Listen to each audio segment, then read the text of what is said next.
to the rinse. Let's get everybody up here. We got Drew and Mark up in here, so everybody's ready to go. Watch the Indy 500 today. My son actually got to go to his first one with his girlfriend and his family. Can you guys hear me? Yeah, we can hear you, or I can hear you. Can you hear me, Drew? I can hear you. Drew? I can hear you. Oh, okay. And that's it. Like, where did he start? Where did he start in the field? Oh, my son. Oh, I mean, he was on the pole. He was, yeah. And he had a bad day. Had to duck out early. But no, he's 16. I hope this actually like makes him like kind of want to start driving. To be honest, because like I think kids nowadays they don't want to drive. At least my son, he just enjoys being driven around. So did you guys end up watching the race at all? I did. I trundled myself over to a local pub. It's on the other side of Bradley, and their fryer was out or something. So all they had was like French fries, and the bartenders and I are sitting there. The race is on, so I'm sitting there watching. Most of the time, people were going other places for food, and then towards the end of the race, there were other people there. Really young people. I think they're like in their 50s and 60s. And then I walked over a couple of blocks, got the bus, came back here, and I realized I hadn't been that buzzed on beer in quite a while. And I felt good and kind of elated about the day. I have no idea who the drivers were, basically. But Bud Light, right, Mark?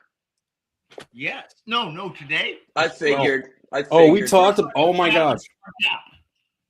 Wait, so we talked about Bud Light this weekend. So, little story here. I had my 25th high school reunion for my my baseball team.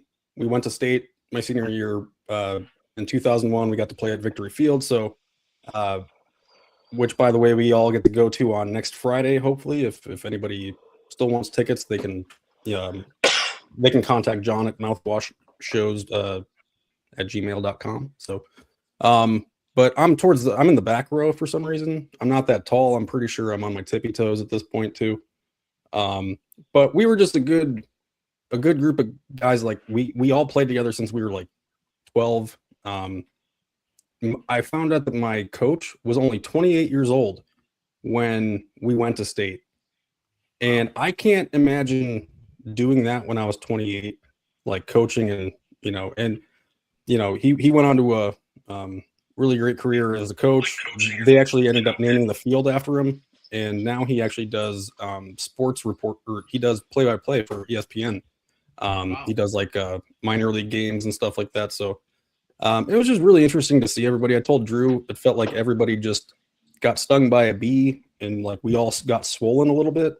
But we're all like everybody's still the same. So like I got ripped on about the Bud Lights. The guy right in front of me here. As you should.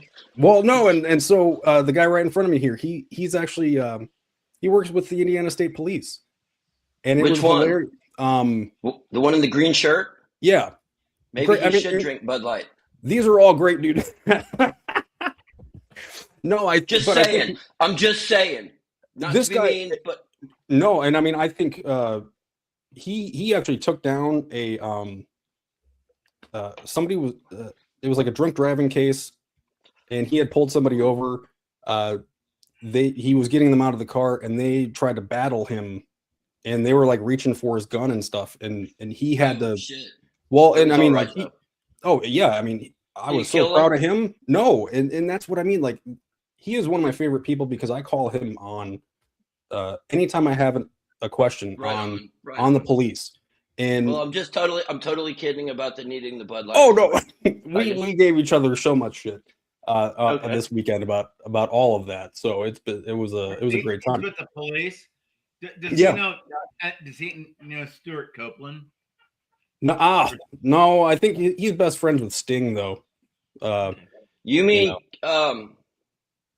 Stuart Copeland? Oh yeah. Oh okay. Sorry, Mark. Didn't get your boomer joke there right away. Not boomer exactly. It's a little younger. No, that was a boomer joke, dude. No, I'm gonna have to bust out my cassettes later on, and and have a list. It's boomer when you're doing the 8 tracks. Okay. There we go. Hey, the Police is one of the greatest bands ever. Period. They are good. But that I have to think they're one of the best 3-piece bands ever. They're one of what? Oh, the best three-piece, three piece, 3 members in that band. Dude, Power Trio is always. I don't know how they make so much sound, just through 3 dudes. Turn the volume up. There you go, to 11. You need to get that amp with the 11 on it. So this is actually going to be kind of a shorter show, I think, today. I was running kind of late, so I don't know that we're going to get to the rumor about the president to write a new book. Oh, please, at least can we talk about it? Please. Oh, the art of the inside trade? Yes, absolutely. Yeah, then. Wait a second. On local stuff, if we can go back a little bit, I got a little bit of an insight on the Secretary of State thing. Oh, we're going to do that too. Let's hear it. And here's the Indiana news that we're going to get to. So we got the Secretary of State race. We're going to talk about because I think, Drew, you wanted to say something about closed primaries too. Oh, absolutely. I mean, and just then, let me know when. And then a good topic for all of us, the children's book that gives the LG the vapors. Micah Beckwith had another, I think he passed out or clutched his pearls. Micah got about a ghost by another story. book. Yeah. And we'll talk about it. Like, I saw him on Fox and Friends this weekend, and I'm like, this is the worst representation of Indiana. It was him. It was Rakita. It was. Why do you say that? Just based upon their appearance on Fox News or Fox Morning News? Why do you say they're the worst representation? Because they're full of shit. But based on that, what exactly did they say that they were full of shit about, Brad? Just how great things are in the state. That everything is great. There's no complaints. I mean, is there anything specifically that they said that triggered you, Brad? No, and actually, like Micah said something about Hoosier hospitality, and I'm like, good. You got a lot of nice talking points. I get you do not like him because there's a whole heck of a lot of things that Micah does that I don't like. I'll be the first to be critical of politicians that I have defended in the past. But I don't think that Micah's appearance at the race was anything to say that you were ashamed of having him as representation. I mean, to be honest, some of the bullshit that he said is enough for that. But no. I mean, his appearance by the race, that's typical. I do believe that all lieutenant governors will do some sort of press thing while they are at the race. No, and that does make sense. And he pretty much stayed unpolitical about it, other than the usual, hey, we're doing good, the usual fluff shit that they usually send Mike out to do. Well, and the Democrats never do that. Well, when they're in office, I'm just they kidding. do, but they never hold statewide office. They never hold statewide office. Do you want to talk about why they don't hold statewide office? No, not right now. It's a whole different can of worms. Well, no, actually, I love how. Let's actually stick with Indiana. We'll do Indiana first, okay? Let's do Indiana first. We'll do the federal stuff second. Okay. So, we got a new tall Republican, and this actually comes from where's I think yeah. There you go. Indie Reporter had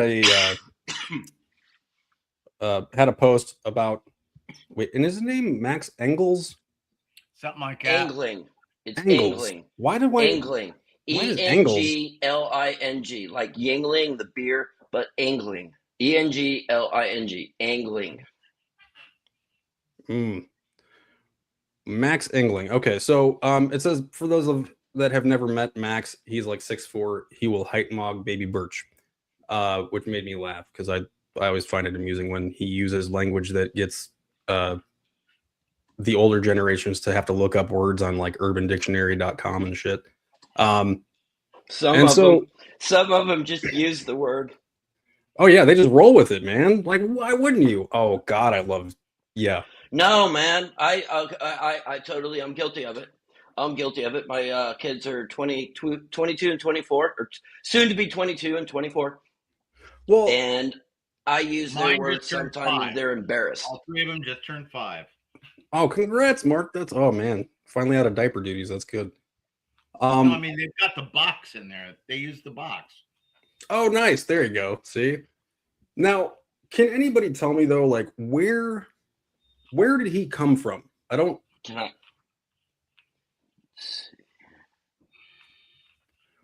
See, and I should have looked this up before. Where did Max Engels come from? I'm going to say Angling. Engels. Quite some time. Angling. Engels. We didn't care when that's you were tossing bombs at each other. That's But a now you're name. starting to come into the universe, and we're perplexed. Well, and so he is already up. I mean, like again, this is what is this? Kalshi, Yes. the predictive market app, Yes. and you can bet on just about anything. And even in here, like Andrew Ireland, he shared this, and he's talking about how it's stupid that people bet on elections. Indie Reporter, of course, he highlights, Andrew Ireland's advice. As he says, also, we agree with the king of the trust chart. Don't gamble on this dumb stuff. I mean, people wouldn't gamble on this kind of stuff, right? Like there's nobody gambling on Venezuela or like, any kind of military incursions or things like that. Like, no. Well, and that's actually wait, that's like that's a whole different, yeah. Can I jump in here? Okay, first of all, these sites like Kalshi, so if you want to manipulate these numbers, what you do is you dump money into a specific person. So more than likely, what somebody did was dump a whole bunch of money onto Max Engling, and that will artificially inflate the numbers to make it look like he's the favorite. Because the way sites like that base their quote-unquote odds on are how much people are putting money on a certain subject to win whatever the race is. Okay, it's not artificially inflating it, Drew. It's inflating it. Whether it's for well, it is artificial. Artificially. It's a factor. It's a factor that inflates it. It's a factor, is this but it's artificially as opposed to being organically, which would mean one person, one bet. That's artificial and have carbon in it. No, oh, come on, Mark. Don't argue semantics with me. But saying, that these bets. But basically, I'm saying that people could put money on Engling, and they could have a bunch of people going and betting on Engling to win, and that will artificially inflate the results. I'm not going to argue semantics, Mark. Oh no, but then but people will view this though and go, oh well, absolutely, yeah, he has this amount of a chance to win. People are stupid. So why is his campaign manager or whoever, or his campaign chairman, whatever Ireland is saying, yeah. Well, so can you see potentially that any politician would use any means necessary to sway public sentiment towards them, to make people think that more people want their candidate to win?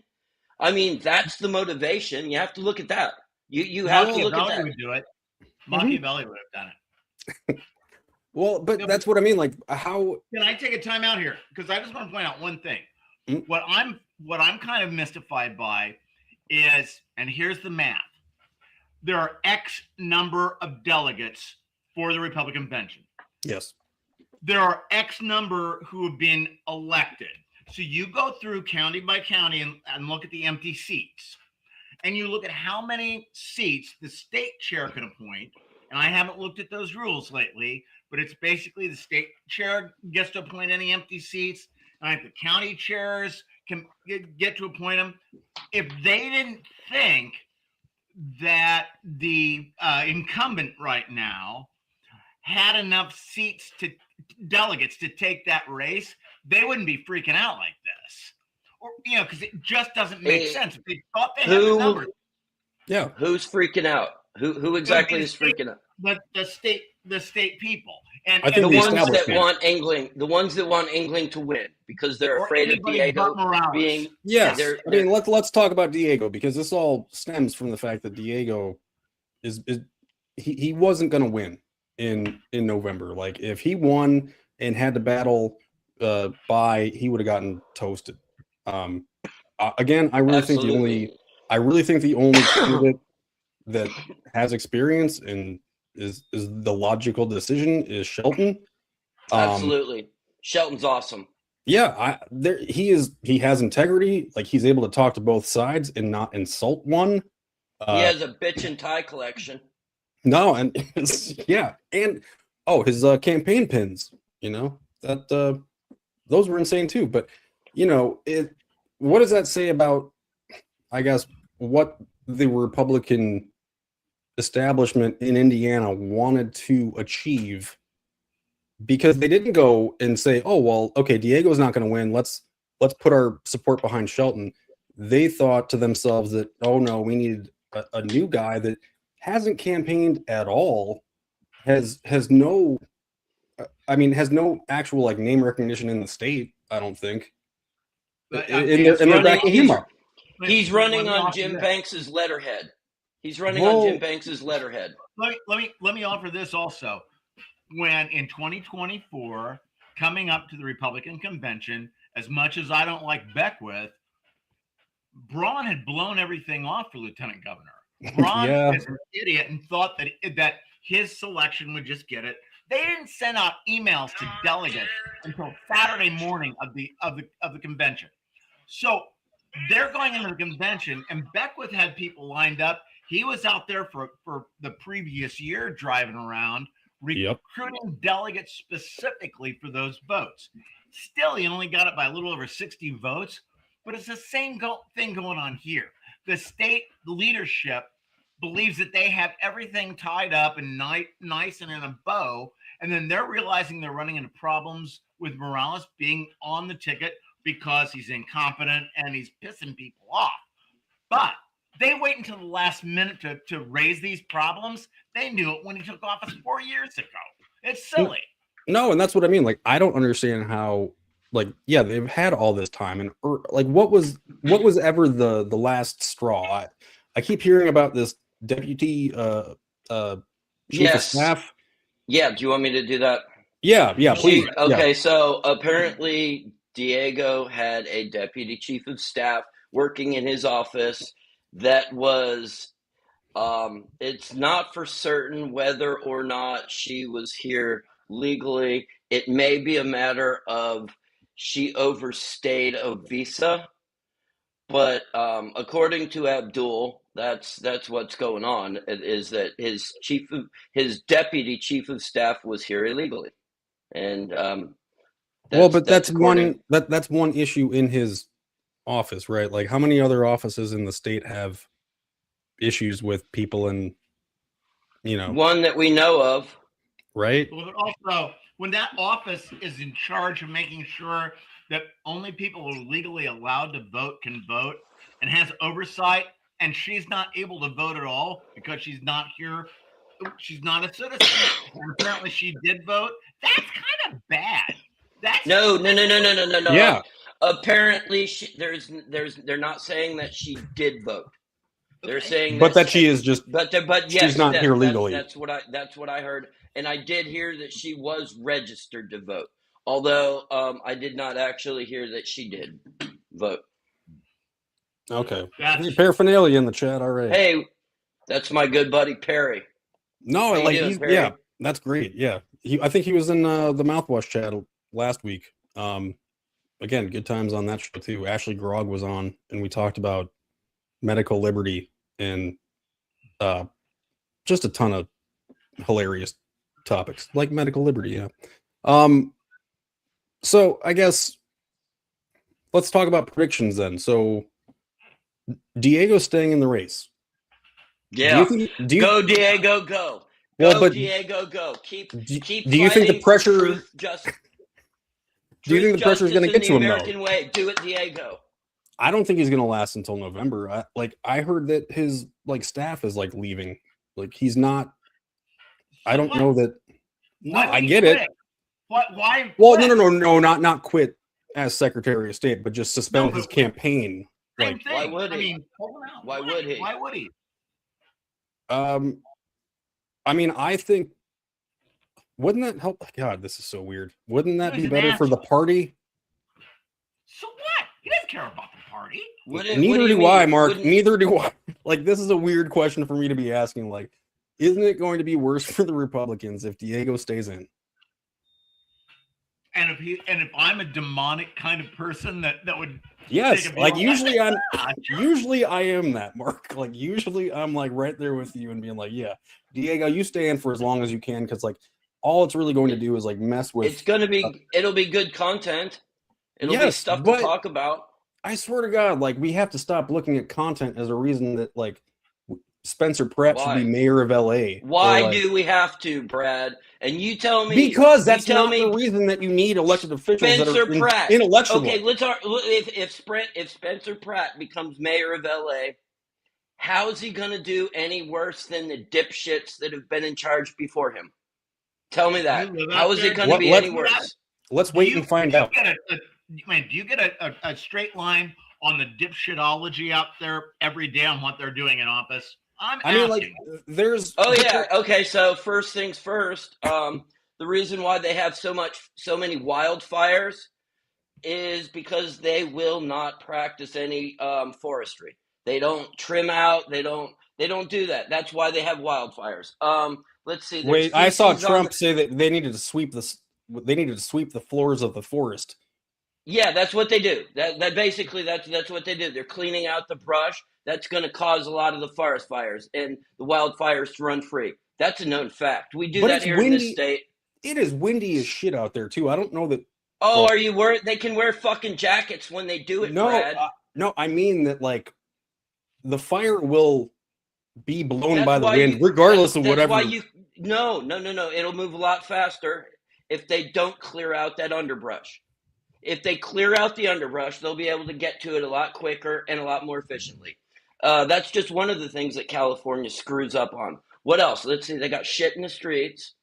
They basically provide health care for illegal aliens. So I mean, how much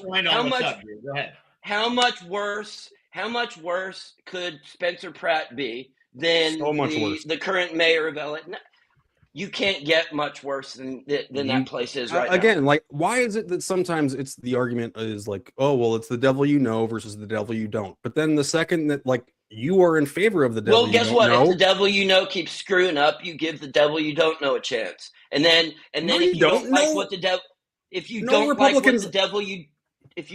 the devil you don't know is doing, then get a new devil in a couple of years when that one's done.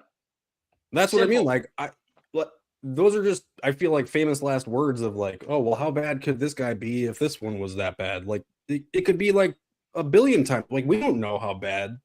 So like, you're basically saying let's just go with the status quo because your guy's in charge. No, I'm saying I will not say that. I'm saying find a better candidate about Indiana. I'm saying find a better candidate. Like it's not that Karen Bass is like the only answer. Like, no, vote her out, but get somebody in that actually gets. They fix their primaries too, Brad.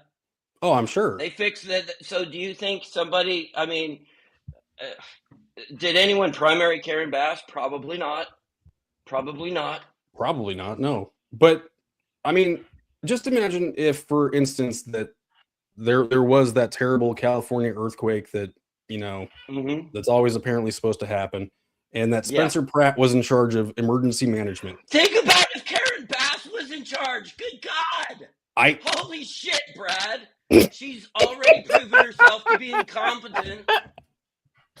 She goes out of the country when the city's burning down. She's in another country taking selfies in Uganda or something like that. Drew, all I'm saying is you can't give the keys to Spencer just because like he's mad at just because he's the one who's mad at her, and that's really what he's running on. Mad at her. Look, people we don't care. Like people in like honestly, like, me, you, and Mark, like I don't think have a dog in this race. Like I don't Yeah, we do. Yes, we do. Wait. I have a dog. I wasn't ready to come here and talk about California this evening. And actually, I had been rather drunk this afternoon watching the race. Perfect, Brad. Perfect. Think on the move, Mark. Think on the move. Let's go. Freestyle it, baby. No, here's the whole thing, though, about California and talking about them. What do you have there? What was that? Oh, you've got alcohol. Alcohol. Ah! And you're talking about the devil you know. You're talking about Satan, I'm telling you. It's all terrible. Okay. Yeah, Brad does love failure. Brad, I like this one. The bureaucratic machine is too large to manage. That one too. Brad loves failure. I am a white. Well, hang on. I just interject one thing. Fuck you, socks. I just want to interject one thing. It has to do with when you've got two corporations. Indiana's a good example of this. Two not-for-profit corporations that control who can run for office under state law. And 80% of the people in Indiana are not eligible to run for office for either of the two major parties. And they say, well, this is a private party. You can start your own. Yeah, right. That's wrong. They should not be allowed to do that. And the courts that have approved that in Indiana say, well, they are private organizations. They're also members of the same two parties. That's wrong. I mean, that's absolutely wrong. And this is a perfect segue. Oh, yeah. I mean, no, because we're talking about primaries and stuff. Like, yeah, that's perfect segue. I think that's absolutely wrong.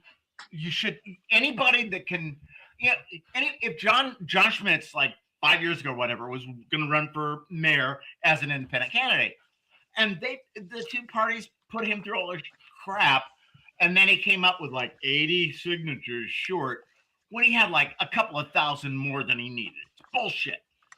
And they sit there and they control that. Now, anybody in the state who's eligible to vote should be able to put their, to try to be a candidate for any party or as an independent. Now, there should be some hurdles if they're going to do it statewide or something. Like signatures?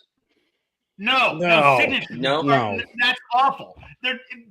There'd be something minimal, because people running for office, everybody should have at least a chance, and not because everybody should have the American dream. It's because otherwise these bozos run it, and they say what they're going to do in the party and how they run things. And I'm sorry, but Jim Bopp Jr. is an example of that. I mean, he rewrote it, and it's bullshit. Well, you and Drew just made there's little hearts, I think, around Drew's head now. Like when you rip on Jim Bopp. No, he's got the Yankees behind him. I'm sorry. It's better than your loser team, Mark. I mean, listen. The White Sox own Chicago right now. The Cubs, but first of all, both of you guys' teams suck. The Cubs suck, and the White Sox suck. Listen, we are number one team in Japan. Both be done. Okay, they'll both be done and eliminated by maybe August. August, yeah. That's both of your teams are statistically eliminated by August. You can't close the pod bay doors, Drew. I'm sorry. The way it is, Drew.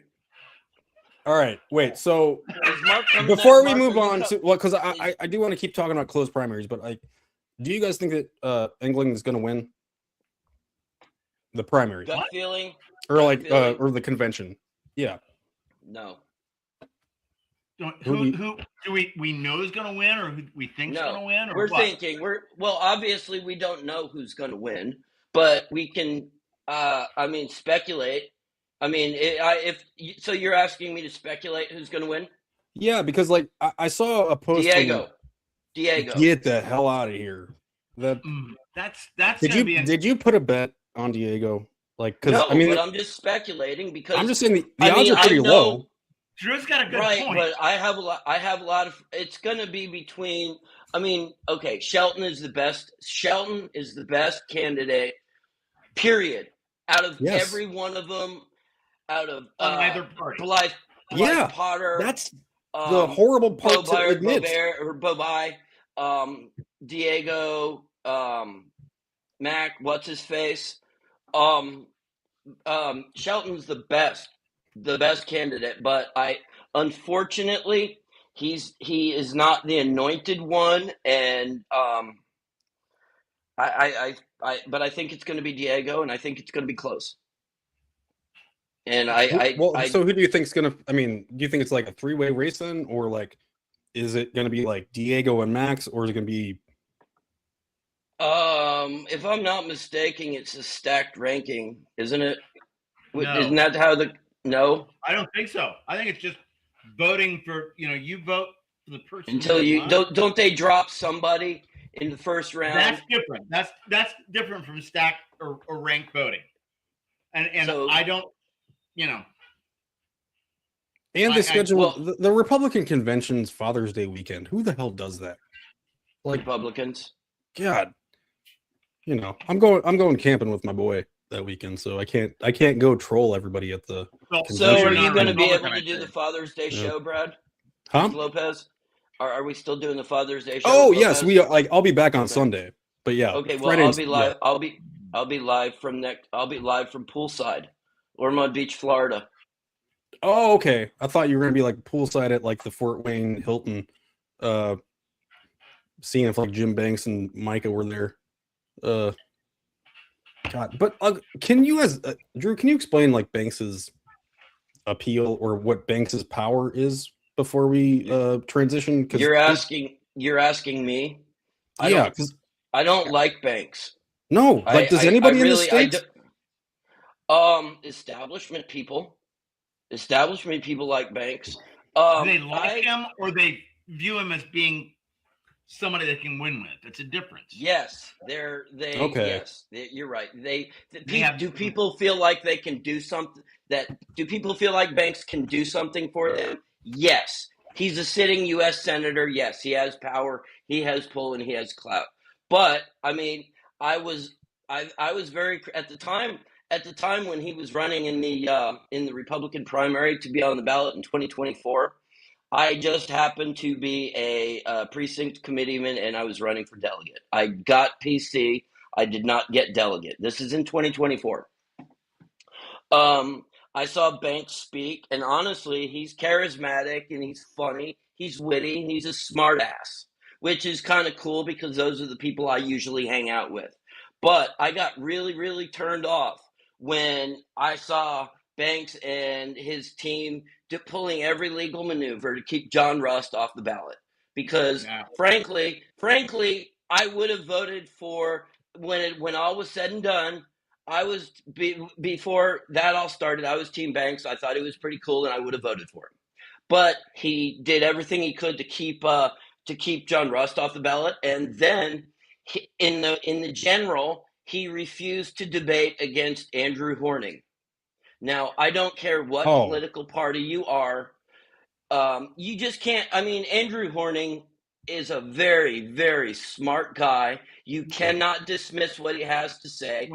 Frankly, hold on, let me finish.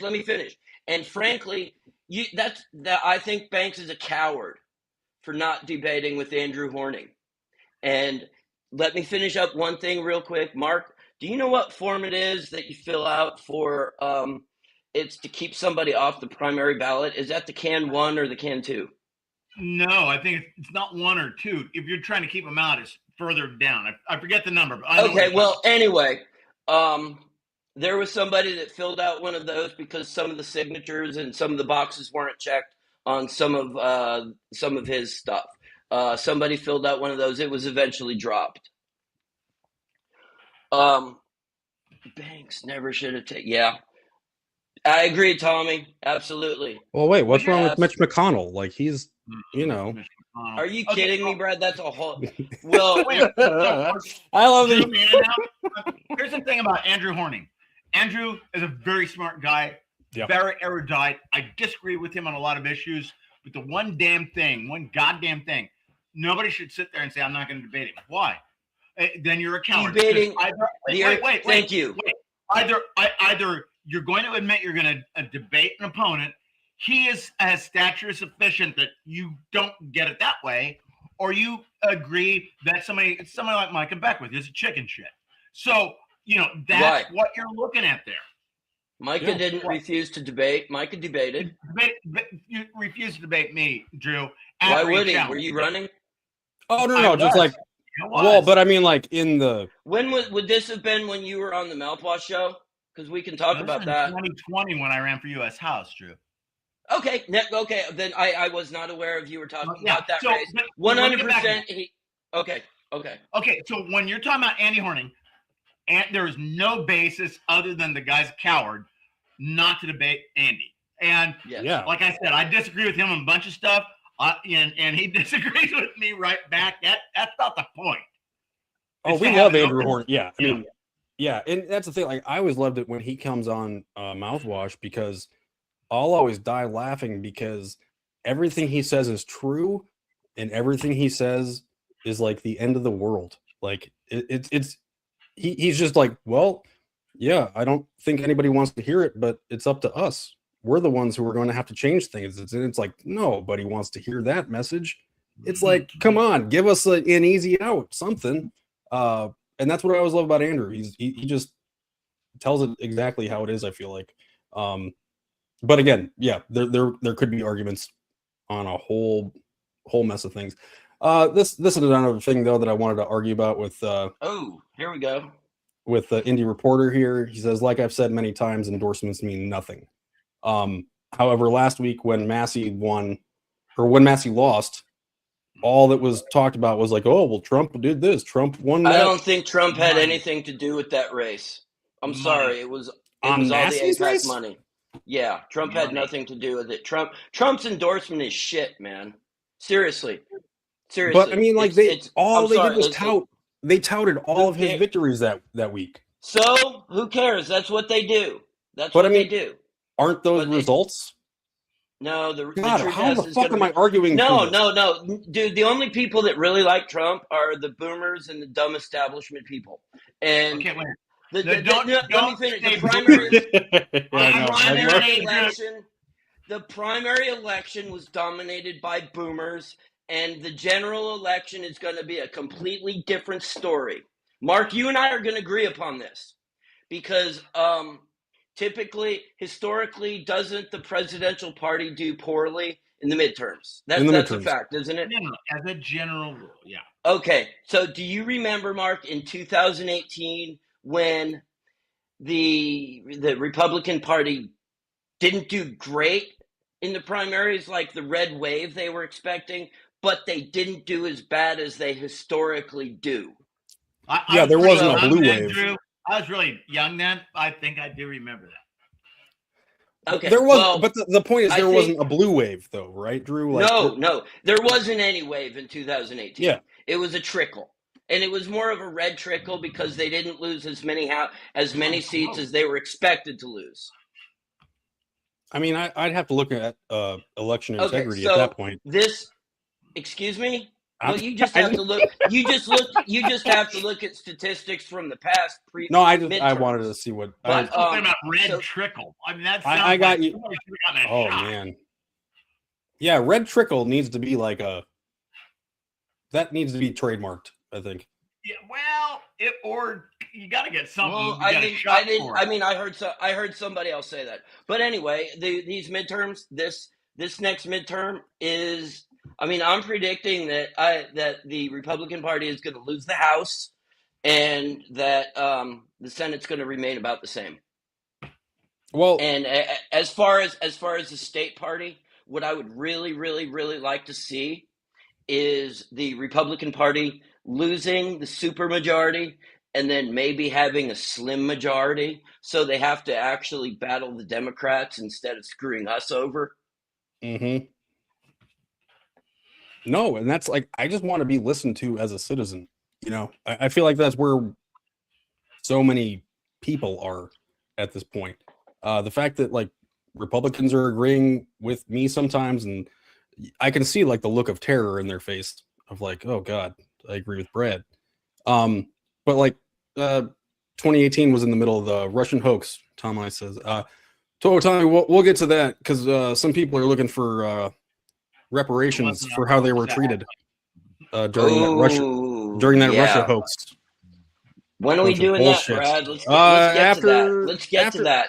Well, we're gonna get to Micah's thing first. The book thing, Micah being scared by a book. Well, but this first, so like Max England, he's even saying he's like, we need to close the primaries. So okay, at least as far as this, who's first? Go for it on the primaries. Mark, do you want to go? Okay, what's the question on the primary? Well, should they be closed? Is there two? Okay. No, because it's the whole thing. It's not a private fucking club. I'm sorry, not a private. You're club. good. These are corporations that are trying to take over our election system. They already have. Well, God damn it, you should be able to vote in those. And as long as you're a registered voter, it shouldn't matter if you're RDL or whatever. The L's don't have primary in them. But Mark, no, we have a convention. We have a convention, which is what both of the other parties should have. And they have a convention that they charge their delegates for. They make money on their convention and charge their taxpayers for their primaries. Are you kidding? They should not have a closed primary at all. Okay, that's repugnant to the notion of like any kind of free society. Yeah. Let me know when I can go here. No, you're up, Drew. Well, first of all, the taxpayers shouldn't have to pay for the primaries. Absolutely. But if they do, and the taxpayers pay for the primaries right now, they should have to remain open. Because I've heard everybody talk about Operation Chaos, which was 2008, where the Republicans slammed the ballots for Hillary Clinton in the hopes of getting rid of Obama. So now they want to close the primaries. I'm saying, you know what? Either you can close the primaries, but you pay for them. The Republicans pay for theirs and the Democrats pay for theirs. Or do all that shit in convention. Do all of that stuff in convention. It can be done. The Libertarians are doing that. They're actually having their national convention right now. So how's that there's going, no reason. Wow. Maybe you and I should talk offline about how that's going. But okay, yeah. But I mean, including me from the conversation. Yeah. The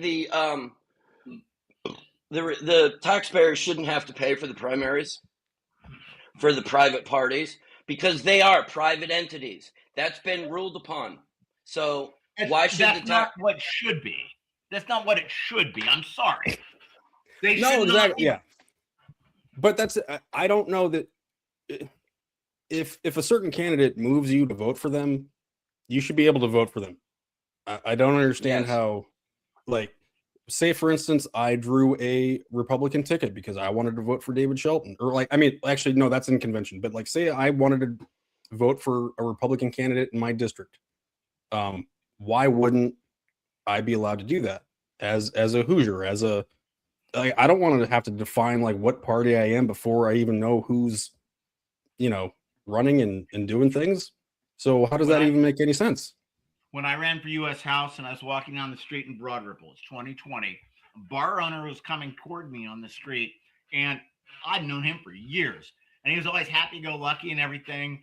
He got close to where and he goes, "Mark, I voted for you," because it was early voting, and I said, "You have no idea how much I appreciate that." And that was that was really a compliment, because what I was arguing for was prudent spending and also people having rights. But to have somebody whoa, that's pretty broad. That's pretty broad there, buddy. What rights were you talking about? Oh, drugs, and being able to have sex, and just lifestyle. Well, no, I mean, when you say you were arguing rights, that's a pretty broad statement. That's a very broad statement. I was talking about legalizing all drugs, about people having free speech. You get this pained expression on your face, Drew, when I said legalizing all drugs. I thought we agreed. No. Last week you guys were all gung ho on that. Yeah. So I also was arguing. Where do you draw the line, though? Where do you draw the line? So legal drugs. If you ask me, cocaine and marijuana should be legal. No. That's just my opinion. When I was in law school, classmate, we were in criminal law, crim pro, and I said, well, people should be able to have possession of quantities of cocaine for personal use. And this guy in the back goes, define quantity for personal use. I said 2 metric tons. Yeah. And so, like, screw it. But that has to do with government isn't doing anything to stop people by making it illegal. And all the problems from it that we normally associate with drug use all go up when you make it illegal. When it's legal, people are going to try to get, we talked about this last week. Yeah, we did. That's exactly what I was just thinking. Yeah. That's exactly what I was just thinking. Another thing, and another thing, and this, nobody talks about this. The other thing I was talking about was, and only a federal government really has leverage to do this, is to stop funding professional sports, subsidizing it, but especially in terms of subsidizing things, stop tips. Tips are like putting credit card ads at the front of a college class. Tax increment financing. Yeah. Yeah. I mean, thank you, Drew. Yes. Giving freshmen in college a credit card, it doesn't turn out well.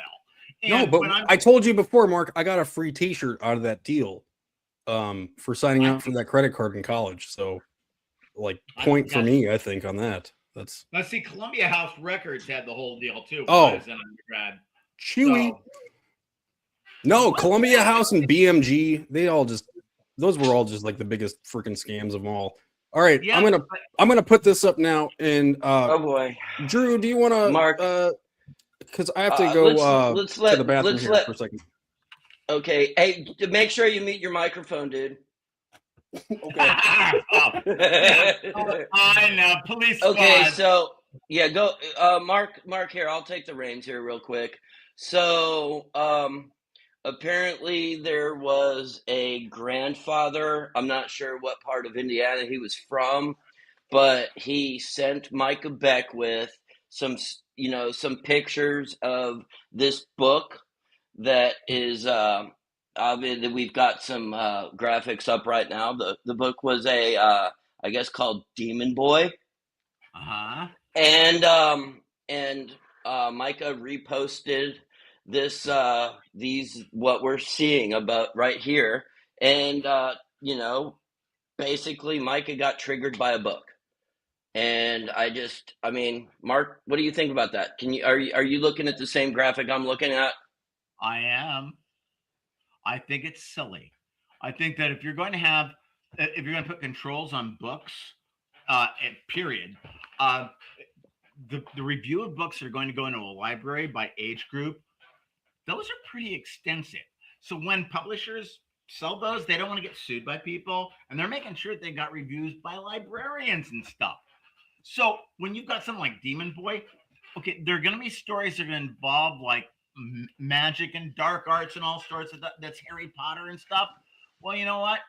Kids need to read about a whole bunch of things in life, and it's thought provoking. It works the brain. I mean, yes.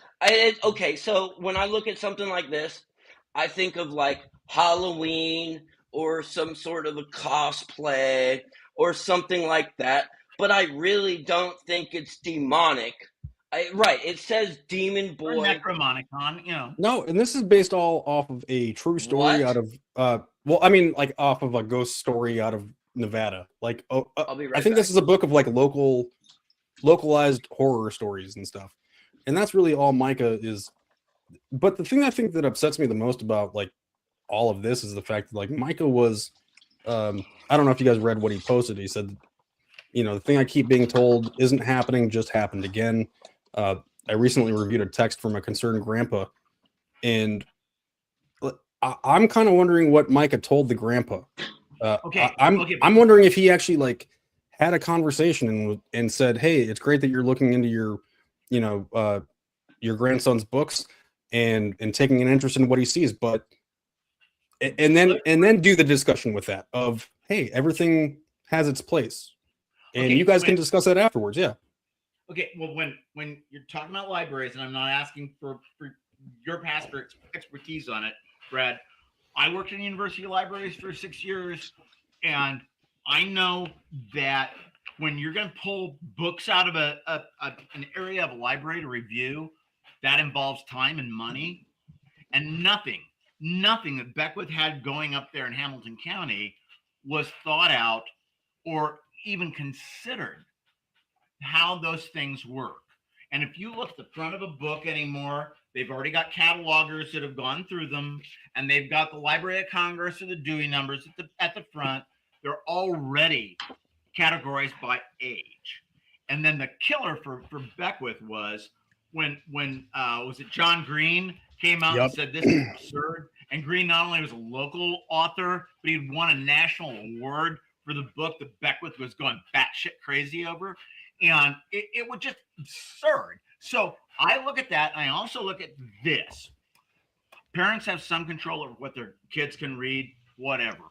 Well, I was a junior in high school. My old man, I'm in a bookstore, and I saw this book by John Updike, and I started to buy it. My old man goes, "No, don't buy that."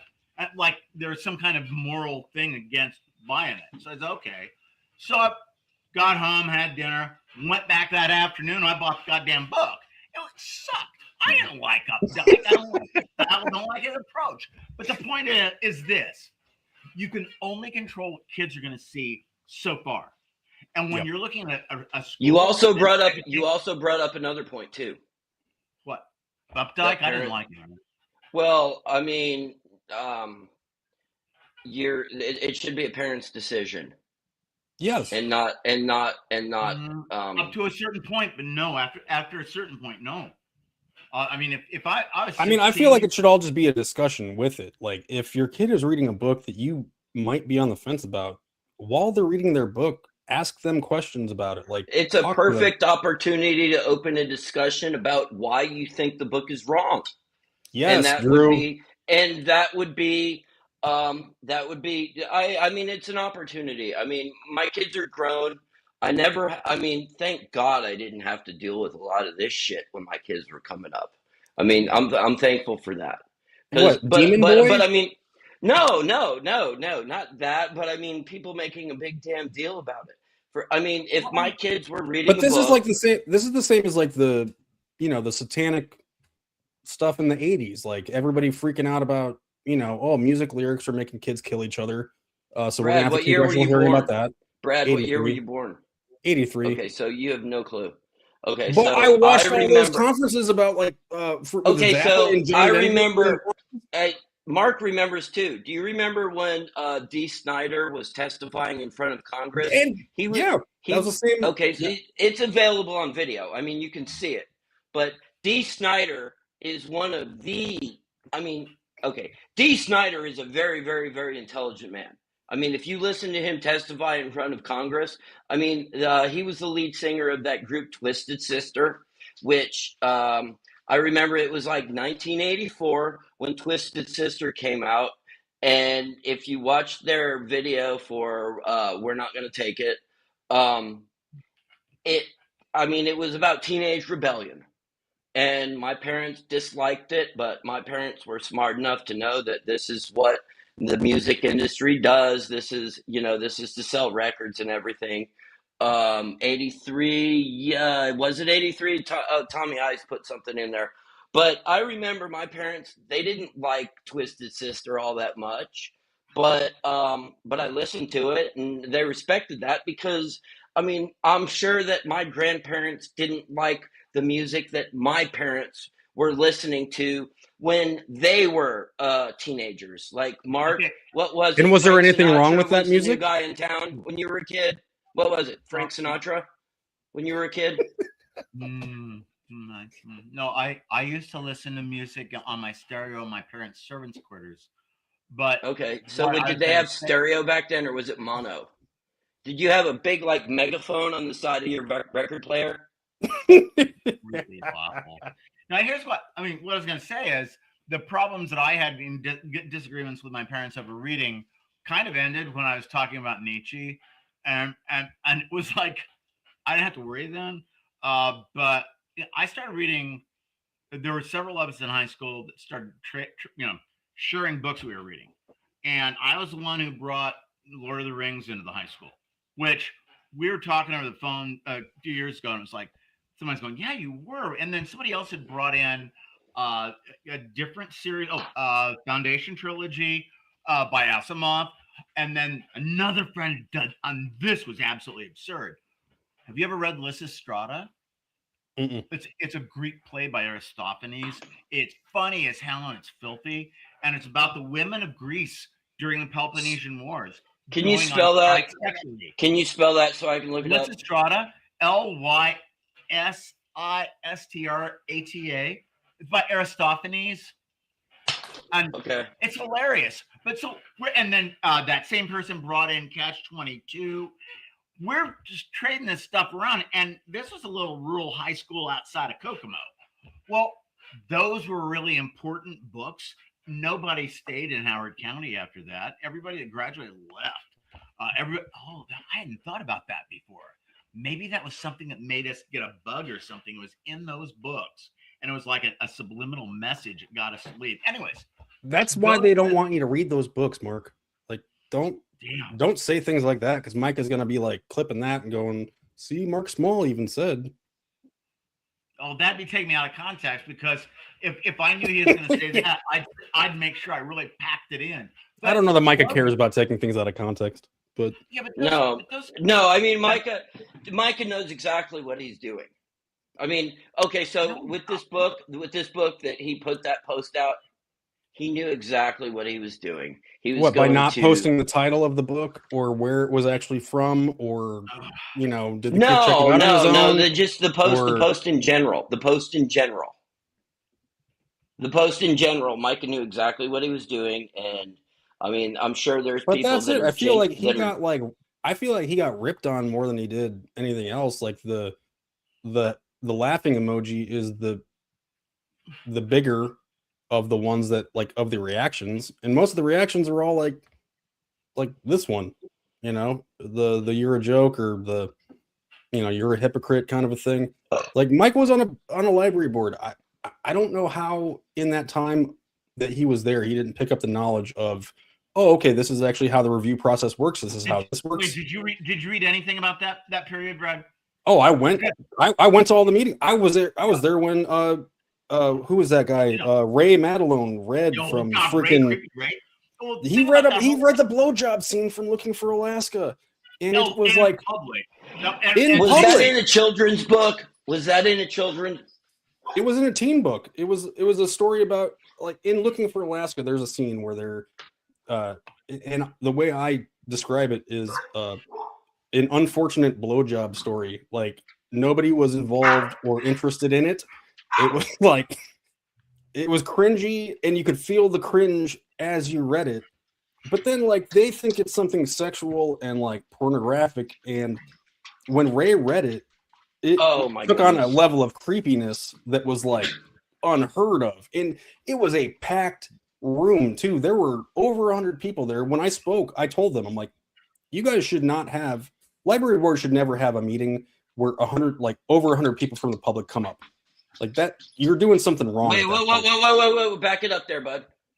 The library board should never have a meeting where 100 people. What about that? Yeah, I'm saying if you're doing that, you are doing something wrong to bring all of those people to the library. Like, every other library board meeting I've ever been to has like 1 or 2 people in it. It's not, or 0. May I share a story from like about 80, 90 years ago in Indiana? An author went to a small town. How long ago? 80 or 90 years.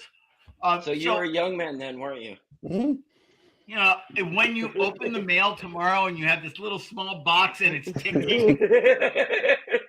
So I'm sorry, Mark. Go ahead. I'm sorry. Anyways, this writer was speaking in a small town, and he got up and people were peppering him with a lot of questions. Indiana had a lot of writers in the late 19th, early 20th century. And so finally he goes, look, it sounds like a lot of you are knowledgeable here about writing. Those of you who write, come up on stage and answer questions too. Everybody got up on stage except this one dude in the back. And finally the writer goes, what, he doesn't write? And somebody goes, yeah, he does, but he's deaf. So that goes back a long ways. Man. Deef. I love that. Yeah. No. Are you coming to the ball game next week, Mark? What? Are you coming to the ball game next week? No. Yes, come on, dude. Can you get here? I don't want to. You want to come to the baseball? Do you want to come to the Indians game? And then so is there a minor league team in Peoria? Yes. It's the Cubs, isn't it? No. Oh, no, thank what God. is it? The Peoria what? It's not a Cubs affiliate. Peoria Talons or something like that. Probably. No, Chiefs. Oh, okay. Chiefs. And they're not affiliated with the Cubs. What are they? The farm team of? Don't go there. Are they the White Sox? They're not the team? No. I can't imagine that. What? The Peoria what was that, Brad? Chiefs? Well, because I know Birmingham and Charlotte are the White Sox. Yeah, they're not White Sox. Oh, okay. Oh, so I'm fine with it. What is it, the Cardinals? There we go. I was gonna say Cardinals, isn't Mark, you live in the area now where you live in middle Illinois, that's Cardinals country now. That's not, You don't know that I live in the middle of Illinois now. Perhaps I live in Peoria. Do you live in Peoria. And where's Peoria? Well, and to be fair, I have no idea where that city is in the state, so I'm just kind of playing a pin the tail on a donkey kind of a game. But is that one of the counties that we're going to annex? No. We're not annexing shit, Drew. All right, wait. Let's move on to the Trump just nonsense. Okay, so is it going to be a picture book? That's all I'm asking. Oh, wait, which one? The Art of the Inside Trade? Trump's book. Is it going to have pictures and maybe scratch and sniff? Most definitely. But wait, first off, though, let's talk about the president or the profiles and concepts for this week. So let's hang on, let me get the video up.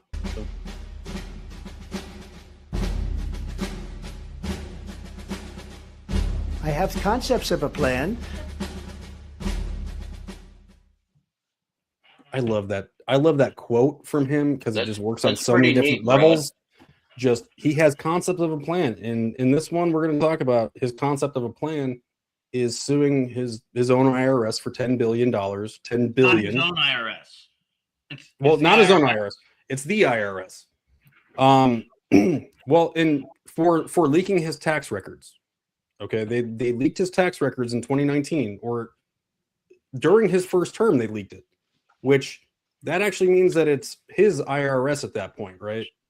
No. Well, you can't. I mean, it's not Biden's, but no. I just mean that it's not Biden's IRS. It was not Biden's. Okay, that's all I want to know. Rachel Maddow. Do you remember Rachel Maddow had this big thing, and she was like, "Oh, these are his tax returns." Wow. Because there was nothing exceptional about the tax returns that were released in 19, because there were no rules that he broke, because the tax code is written by the rich man for the rich man. And what happened to the guy who leaked them? Because I don't know. Did anything happen to that guy? Yeah, actually, he ended up going to prison. He went to trial. He was found guilty. And he was sent to prison. Probably he should be. He should be. No, and that's not the part that anybody I think has an issue with. If you leak any kind of government document, whether you're a Democrat or Republican or independent, it comes down to whether you're hurting the country as a whole. Okay. That's Brad. You're treading on thin ice there. Yeah, because you forget about the Pentagon Papers. Those came what about out. Edward Snowden? I know, and that was later. But going back to the Pentagon Papers, Daniel Ellsberg had been a Marine in the United States Marine Corps in Vietnam. He had a PhD in psychology. He's reviewing all these not psychology. It was something else. He had a doctorate. He was working for forget which corporation that was a not-for-profit, but he's going through everything, and all these records from the early days of Vietnam War showing that Truman, Eisenhower, Kennedy, and Johnson all were advised that there was no way in which the South could gain a military victory in that conflict. No way.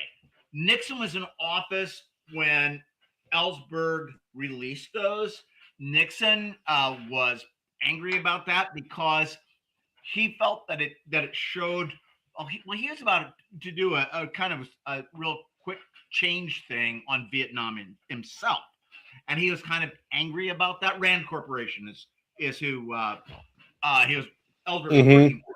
So that was an example of records that they were keeping away from people, not because if somebody found out it would jeopardize anything, but because it showed how stupid the whole policy was. I'm going to add one more thing, especially when it has to do with, like, we've got some the spacecraft that went around the Earth for over a year. It was top secret, and nobody can even tell the American people what it's about. Just went around for like a year.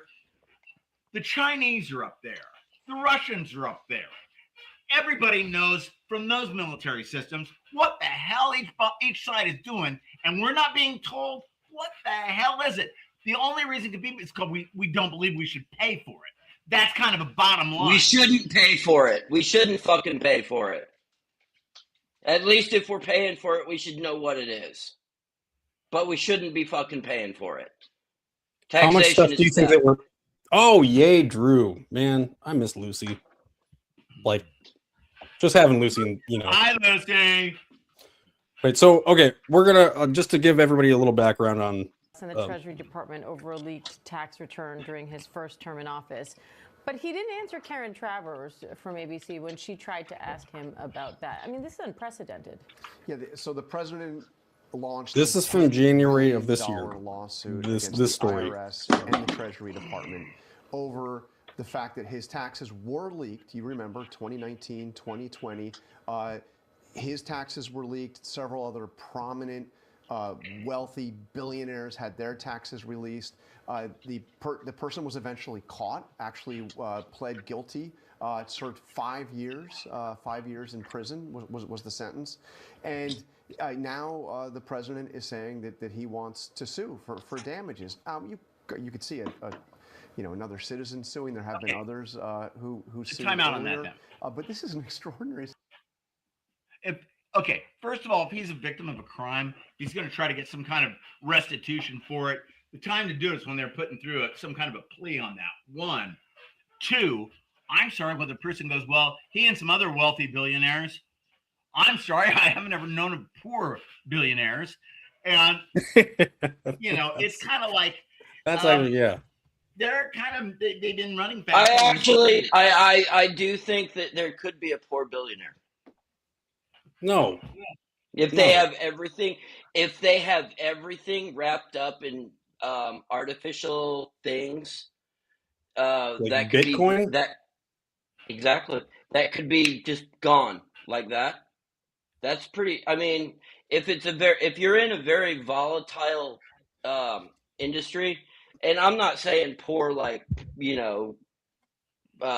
scrounging for food or anything like that, but I'm saying, like, you could be a billionaire on paper, but be seriously concerned about the money that you're spending on a daily basis. Just because your money could be gone like that, or somebody could delete your money, which is a danger of crypto. currency. Yeah, I mean, like crypto is like insane like that. Because it's a whole nother show. Whole nother show. Yeah, no, that whole part. Yeah.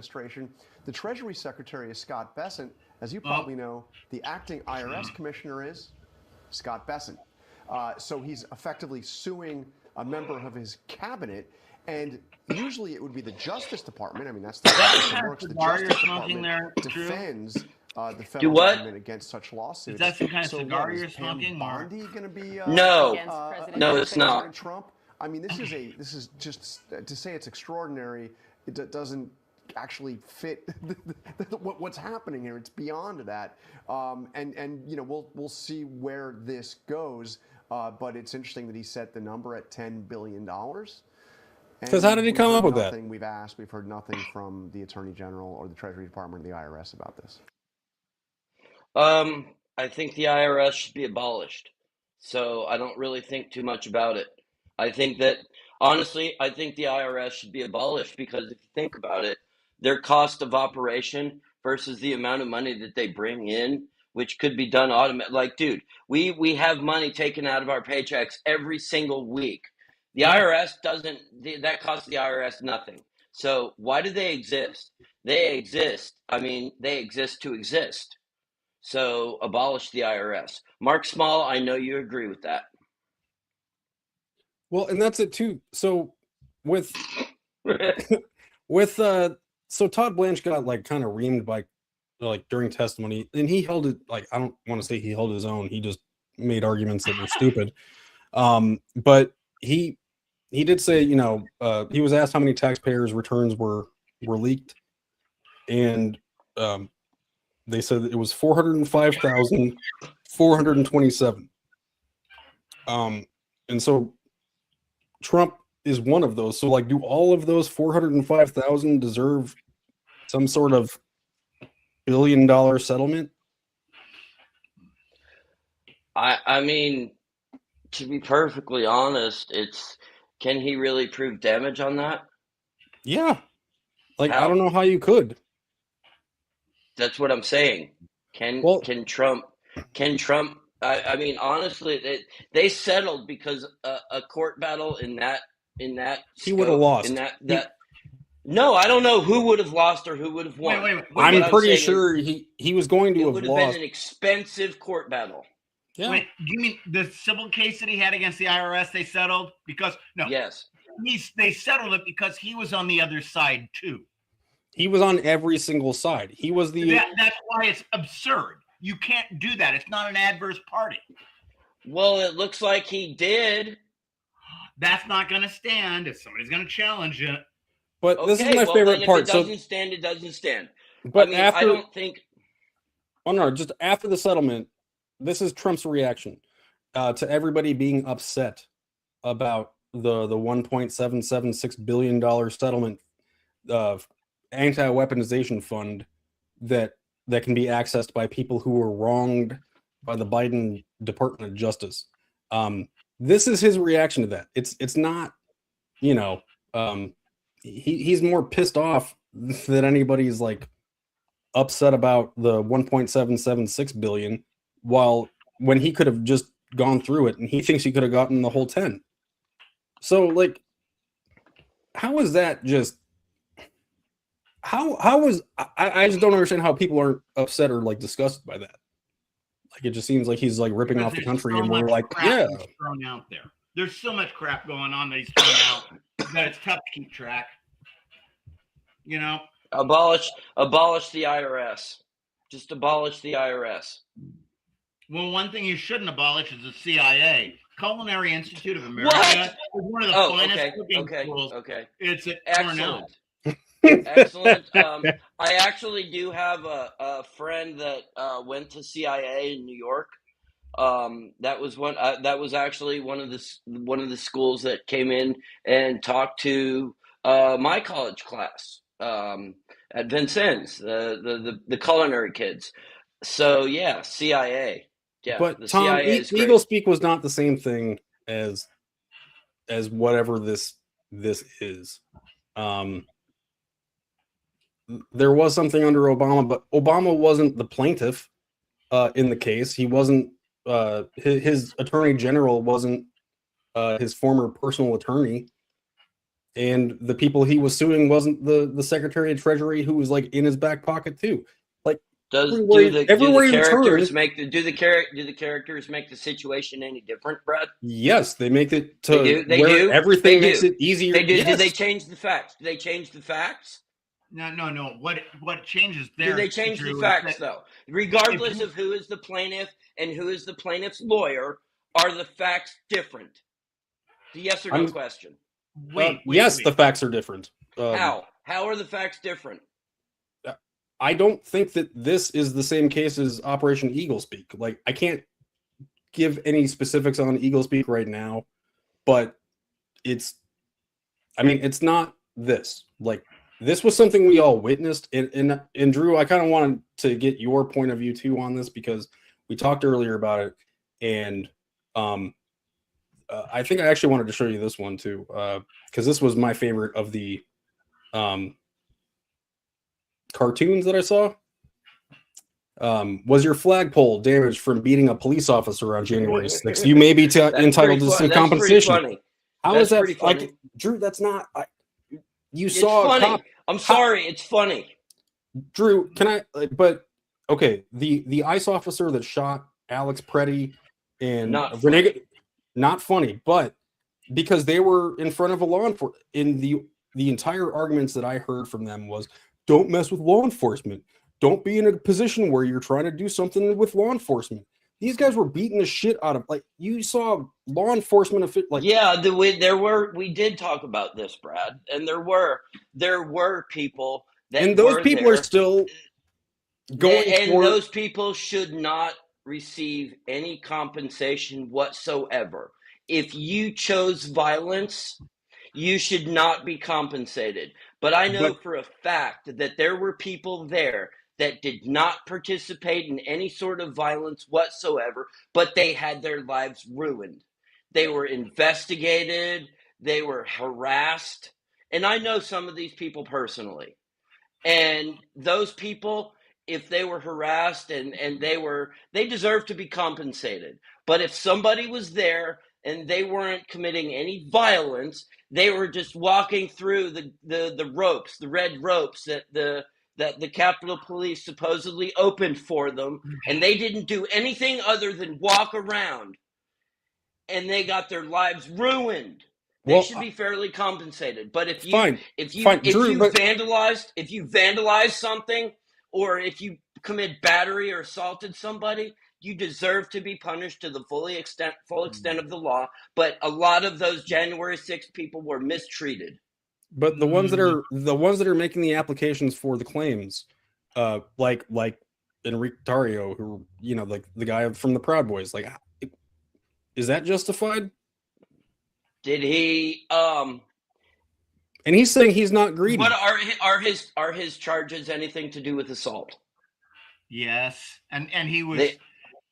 You look at what he was charged with. He was also instigating people to go down there. Okay, that doesn't matter. How does that not matter?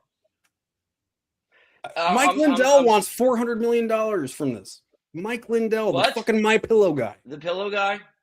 Yeah. This is what I'm saying. It's not just January 6th. This is like all of Trump's friends just lining up saying, "Oh, I was mistreated by the Obama and Biden DOJ." Come on, man. Dude. Look, both parties are corrupt as hell, and don't go saying this is just a Trump thing. I'm sorry. Wait, don't do that either. Where both parties do it. That's like saying the Weimar Republic. The people who are wanting to keep the Weimar Republic were just as bad as the Nazis. They weren't.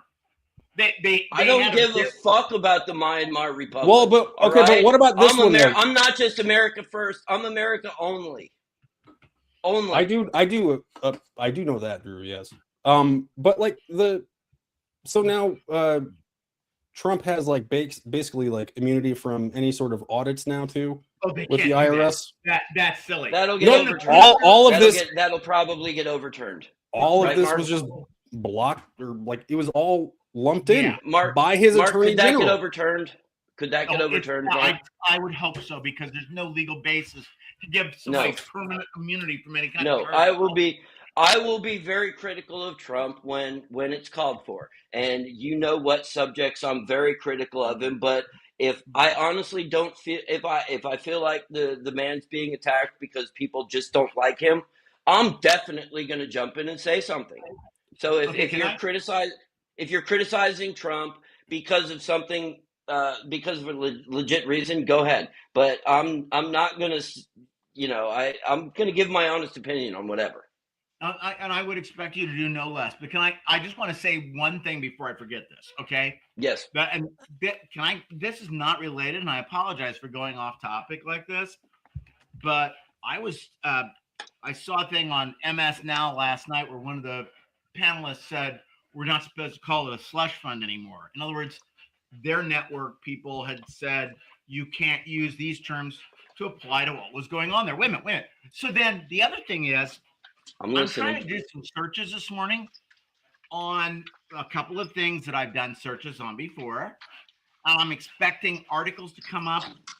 They're not. There's nothing I can access that even is kind of hinting towards negatives towards this administration. What scares me about everybody is not in corruption right now. Yeah, politicians are bad. But the ones that are really bad are the people who are purported billionaires who buy shit and then tell people they can't express themselves in certain ways because they own the thing. Wait, what are those? East Siders? Okay. No, and that's what I mean. Like what Mark with like Twitter and all that, and the Washington Post. There's a lot of people that don't want certain information discussed. Drew, I want to bring this up because this really pissed me off this week. All of this happened like over the last weekend, right? Like the DOJ settlement, the 1776 fund, all that stuff. And Trump even gave like his little he gave a little speech outside of his ballroom talking about how much Wait, the ballroom's not done yet, though. Ballroom's not done yet. No, but he was outside of it talking about how much security he needs because of the assassination attempt at the Correspondence Center. However, he was standing in broad daylight, in where the ballroom is supposed to be made. So I don't understand his quest for like, well, if I'm not safe now, like somebody should have been shooting him then. I don't, like it didn't make any sense how he was making that argument. But no, like conservative media did not touch this story, the 1776 shit. The Trump commencement speech got 20 posts. DC teens, like Janine Pirro was talking about getting DC teens under control. Graham Plattner, just like the guy from Maine, he got 2 posts. The $1776 billion settlement with the DOJ and the IRS like got 2 posts. That's it. My favorite thing though, I've been listening to Hammer and Nigel on 93.1 WIBC, and every day other than Ethan, that's the last tolerable show on WIBC. Well, and I love Ethan Hatcher is awesome. I love he's a good time too. Ethan kicks ass. But Hammer and Nigel are cool as hell. They did not discuss this for the entire week. Like there was no stories, and even in the Fox News breaks, Fox News wasn't talking about it. And they had Senator Banks on. They had Tony Kinnett. They had some guy from Breitbart, and then Tony Samuel. I think he's like the Republican chair in the state or something like that. He's a big time Republican consultant. They only mentioned the settlement one time, and it was because I was on the chat complaining about it for the entire freaking week. And they mentioned it one time on Thursday, and the whole day on Thursday they were like, "Oh, I'm just tired of talking about Diego. Oh, I wish there was something else that was, in the news and blah blah blah." I'm like, dude, you guys they are avoiding this, and so why would okay? Can you kind of at least talk me off the ledge on that? Like, why is this never a story? Very easily, Brad. Very easily, Brad. Legitimately now, every single outlet, like a radio station, tends to lean one way or another. And if there's a certain story that comes out that might shed their side in a sort of a darker light, they're less likely to cover that story than let's just say a news organization that leans towards the other side. So meaning you didn't see that story on WIBC because frankly the majority of their listeners probably don't want to hear it. But why don't they want to talk about it? Like, why aren't they out there saying, yes, all those January 6 people do deserve? Like, why aren't they championing? Why aren't they? Because it's controversial, and I'm sure that some of the people in their listening audience don't necessarily think that some of those January 6 people should get compensation, and I think some of them should. controversy gets airtime, and if you don't like that, Drew, blow it out your ass. No, but you said even so with the ratings, like what Drew, like how you were talking with like Diego staying in the race, that would be good for content. Like how is this not good for content if it causes some sort of okay. You're right, Mark. I'm not arguing that it's not good content. I'm only arguing, and I'm not arguing. I'm explaining why I feel like it's not being. I'm explaining why I feel like it's not being covered. Mark, you're right. It's not gonna, and you blow it out your fucking ass. But I mean, the reason why they're not covering it is because WIBC is a more right-leaning radio station, and something like that might be. I mean, some of their listeners might think that the January 6th people need to be compensated, and some of their listeners probably don't. That could be something that could be controversial. Although it might, like for us, the three of us talking about it. I mean, well, the three of us, we've got like 4 people watching. Jesus. Well, but that's what I mean. Like Tony Kinnett, like he didn't talk about it like for the week. Well, he's got millions of followers. And he's on. He has an opportunity to answer about it, and it's just. And Tony, that's the thing about Tony too. Like, I feel he's very opinionated and he's very, forward with it. Yeah, and so why wouldn't he have like come out in favor of the settlement? Just at least to discuss it. Like when you act like it doesn't happen, because you could very effectively argue against it. Yeah, you could very effectively argue against it. Therefore, it's best just to not discuss it, because there might be people that think alike on everything else, but that's the subject that they don't think about, and it might cause undue division.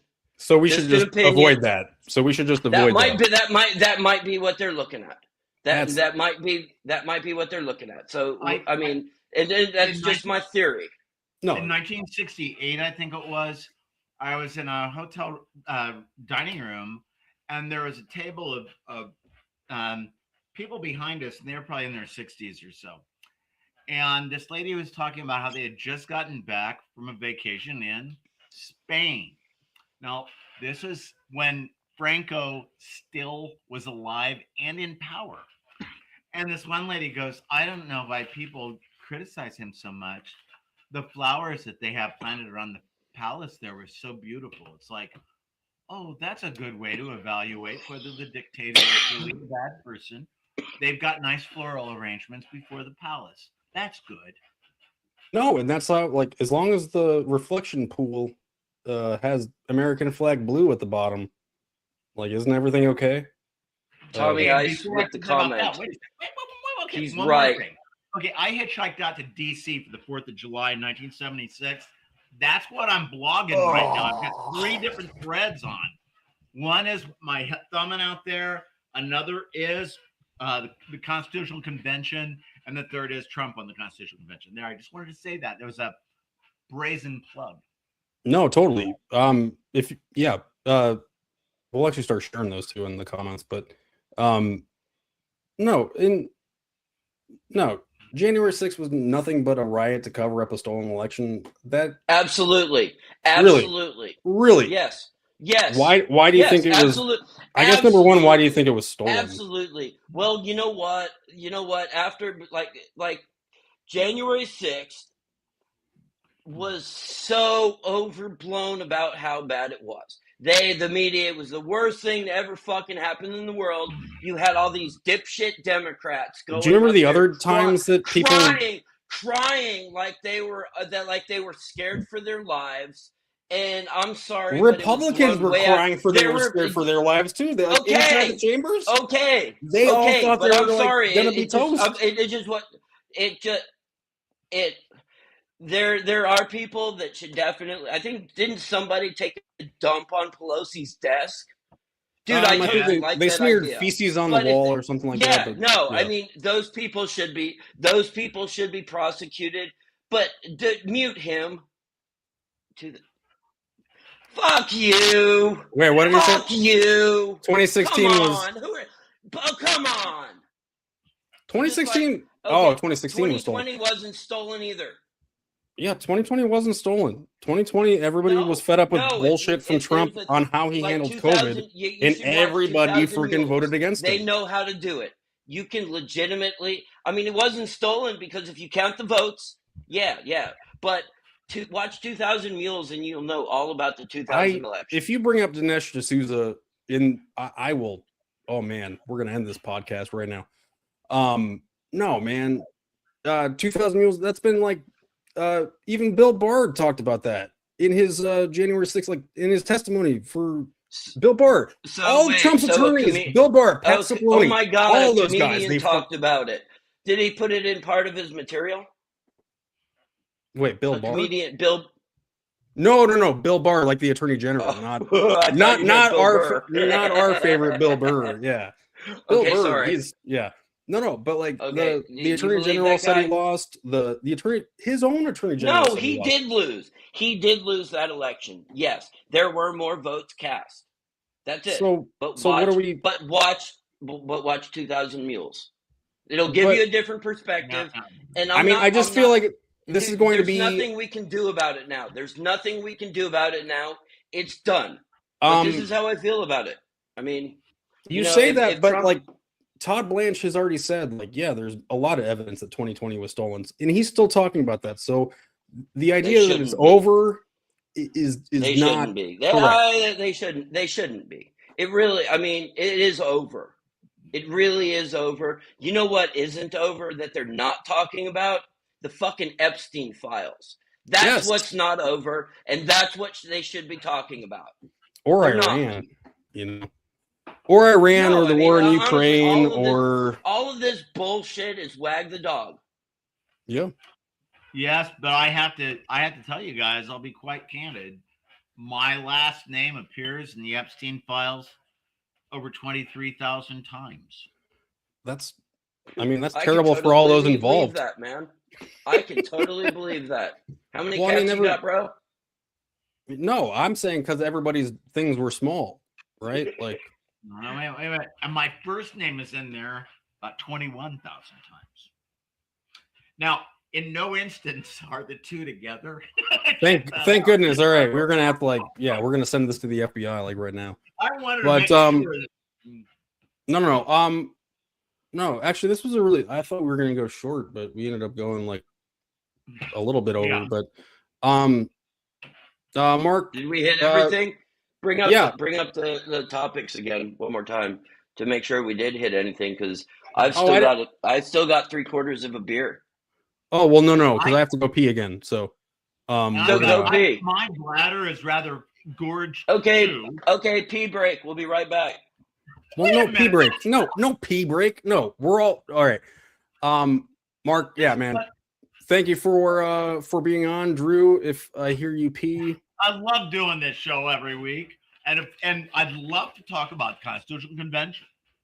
Oh yes. No, everybody follow Mark's blog, Civil Discourse. They can find it on Civil Discourse now. Okay. But yeah, we're gonna be out, so we'll be back next week on Sunday, and we'll probably have some pictures from the baseball game and stuff. So, hopefully everybody can make it out if they can. Sweet. Take care.